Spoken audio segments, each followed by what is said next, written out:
Dave, you've only been on the ground a few days, I suppose, but how's it been travelling so far in those days? Really good. I was keen to come in, I guess put faces to names. I've been talking to lots of people and dealing with various things, and a chance to catch up with board members and staff. Chance to get a bit of planning done, which we're doing the next couple of days with all the Wallabies staff that we're assembling, and then get around the Super Rugby teams and try and get a strong connection with all the coaches.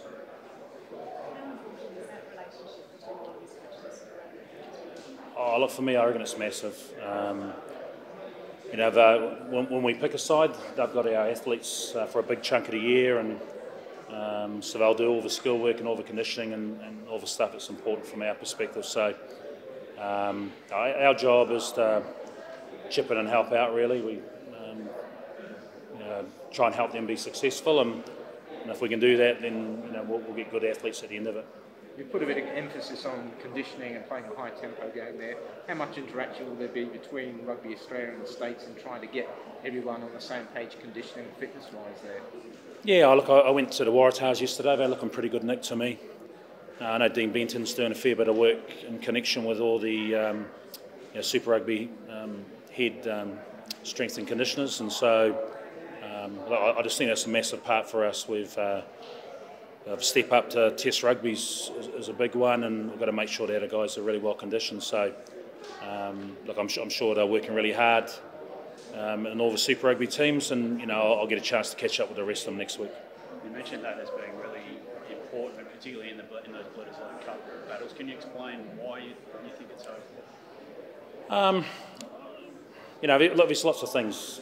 Technically, tactically, we're going to have to be strong in our skill sets and so on, but what we know is I think the Kiwi sides are really well conditioned, so they get to put the cream of the crop out of that, and to compete with them and go toe to toe, we have to be really fit and really well conditioned, powerful, explosive, and so that needs to be a focus for us. We can put a lot of time and emphasis around skill sets, but if our conditioning falls away at a crucial moment defensively or on attack, then you finish second. So, like I say, there's lots of things to be working on, but I think it's a non-negotiable.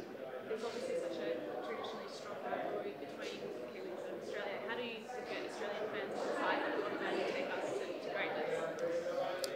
Yeah, look, I guess it's what we do as opposed to what I talk about. So, what I want from our guys is we've got to earn respect, and we've got to earn respect through how we behave and how we interact with the communities, and then how we perform. And I think ultimately, if we've got a group of guys who are working hard for each other and prepared to spill blood for each other and do that for 80 minutes, we'll earn respect. If we're good in the community but don't fight for each other on the field, people won't respect us. If we play great footy but we behave poorly in public, people won't respect us.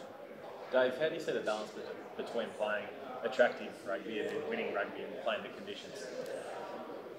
Well, in the end, you've got to play the conditions. So, but we want to kick smart. So there's a real balance to a game, I think. Still want to be able to play territory and apply pressure. Still want to play what's in front of us. If it's on the play, we want to play. And so we need players with a skill set to do both. And at times you've got to be brave, but I think kicking, to tactically shape defences. If they're narrow, you can chip one to a winger. If they're up high, you can drill things long and so on. So just having a positive mindset around how we use the ball, and then obviously defensively, like I say, we need to be really well conditioned to consistently bring line speed and try and slow their ball down to get a wall in front and then go again. Is kicking something you've seen from afar as being a weakness? Obviously, there's been a lot made of the fact they didn't kick a lot in the World Cup. Like I say, you just got to have a balance to your attack. So I think if you never kick, the opposition put 14 in the front line, and it's hard to run around them. So you got to shape the D. If you kick smart, they're going to have to put someone else in backfield, and that creates space to attack elsewhere.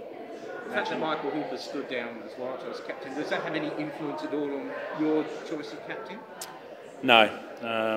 Obviously, it's for personal reasons. I spoke to Hoops yesterday. He seemed like in a really good headspace.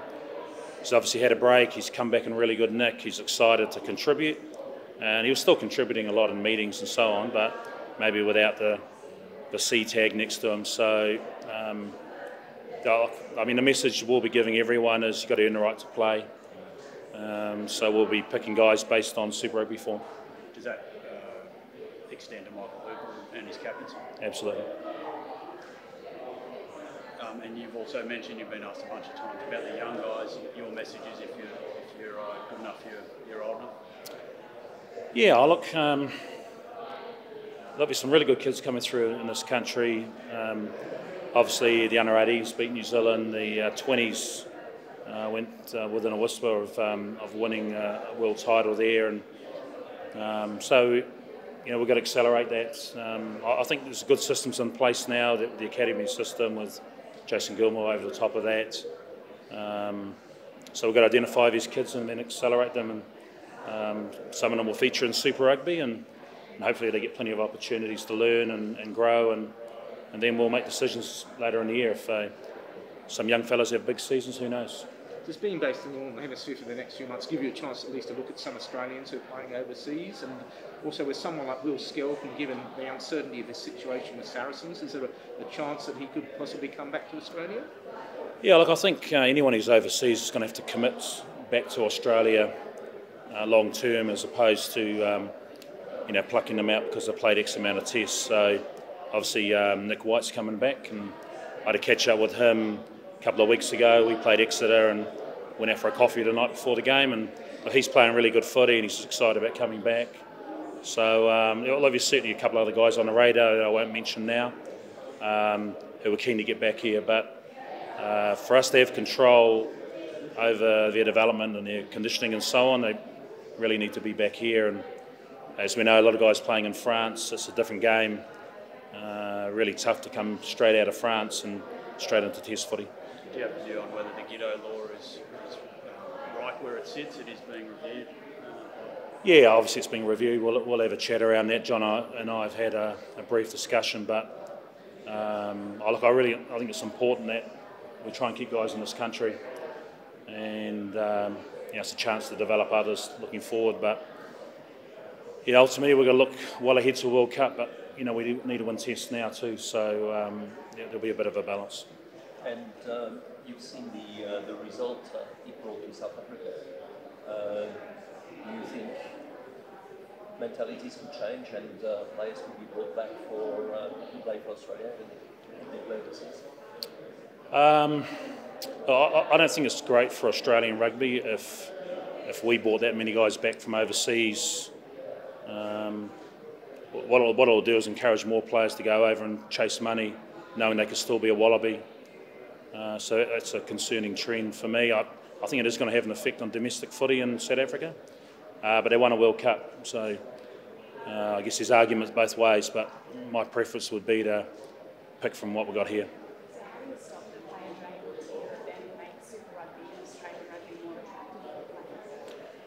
Yeah, that's the challenge, isn't it? I think we've got to communicate really well with players, give them an understanding where they're at. There are players who leave who maybe if they'd dug in may have had an opportunity to play international footy. So I think we've got to show them a bit of love. We've got to help with their development. I've got to create a culture where people don't want to leave. They want to be a Wallaby and want to be successful. In the end, guys will go. They'll hopefully after long international careers, and then they're cashing in later in their later years. How difficult will it be for you to manage that transition period from the next few months where you're in Glasgow and the first test against Ireland, where you will the Wallabies will have lost a few key players? Yeah, it's not perfect. Probably ideal scenarios I'd be here now, and we'd have a lot of opportunity to get around and maybe influence a little bit, but I made a commitment to Glasgow. I didn't want to walk away from that. There's a number of players who I told I was staying for the full year and signed because of that. So So, like in the end, you know, we talked about the quality of the people we're bringing in with Scotty and with Matt Taylor, and so that connection is going to be important. We'll do a lot of planning from afar. You know, so I've got to do it, but I've done it before. I think the key is have good people involved, and that's what we got.